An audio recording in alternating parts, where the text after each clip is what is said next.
அவர்கள் தம் செயல்களுக்கு ஏற்ப மறுமையில் எழுப்பப்படுவார்கள். மறுமை நாளில் சூரியன் படைப்பினங்களுக்கு அருகில் கொண்டு வரப்படும். அவர்களுக்கும் சூரியனுக்கும் இடையில் 1 மைல் தொலைதூரமே இருக்கும். அப்போது மக்கள் தம் செயல்களுக்கு ஏற்ப வியர்வையில் மூழ்குவார்கள்.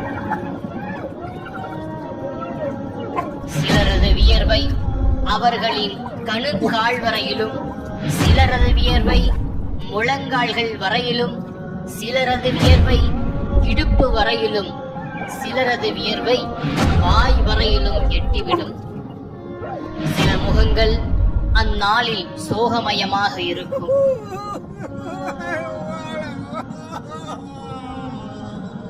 தமக்கு பேராபத்து ஏற்பட போகிறது என்று அவை நினைக்கும்.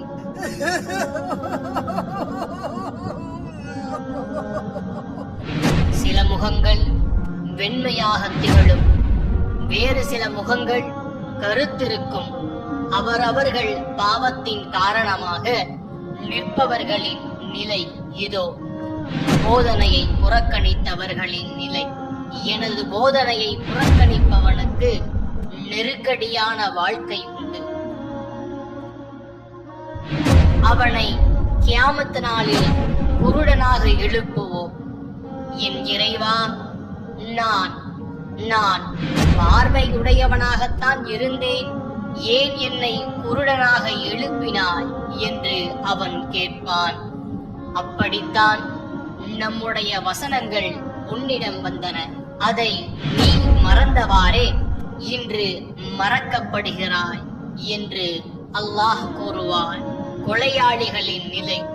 இந்த உலகத்தில் கொல்லப்பட்டவர் மறுமை நாளில் தம்மை கொலை செய்தவனை அவனது முடியை பிடித்து ரத்தம் வடியும் நிலையில் இழுத்து வருவார்.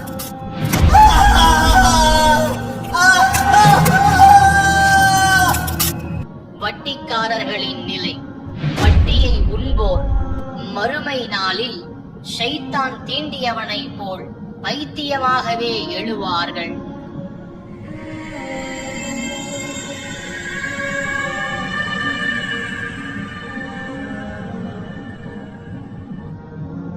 மோசடி செய்பவர்களின் நிலை. மோசடி செய்தவர் மோசடி செய்த பொருளை கியாமத் நாளில் கொண்டு வருவார்.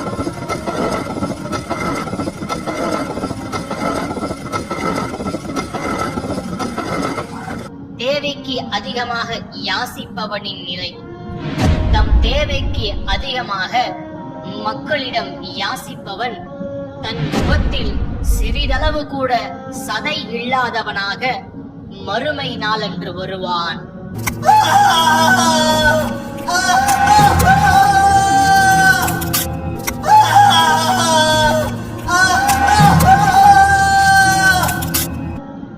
உயிரினங்களை பராமரிக்காதவர்களின் நிலை. உலகில் ஒட்டகம் வளர்த்தவன் அதற்கான கடமையை நிறைவேற்றவில்லையாயின் அது கியாமத் நாளில் முன்பிருந்ததை விட நல்ல நிலையில் வந்து தனது